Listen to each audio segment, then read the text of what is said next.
aside sa flood control issue, nakikita po ang visit ninyo sa Naga City in the lens of politics.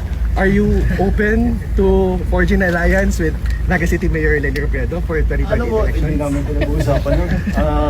Alam mo, I think the mayor will agree with me na servisyo muna bago politika. The most political thing that we did today, I wore my pink socks. My pink socks in honor of Mayor Lenny. President, may nagsasabi po kasi na yung pagbisita nyo daw po dito ay sagot dun sa pagdedeklara ni Vice President Sara. We have been planning this for a few months already. Because talagang naging critical ito eh. Especially with the storms that came in. Then I already instructed the SecBins and SecPing to look at the situation here. Because, you know, we know that Bicol is always the pathway of the storms. But the immediate problem that we saw, the change in pattern that we saw, is yung bigat ng bagsak ng ulan.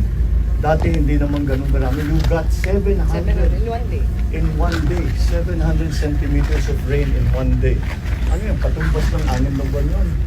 Lampas po siya sa Ondoy and Yolanda. Yeah, that's very significant. And that's why it became critical. So, we did not discuss.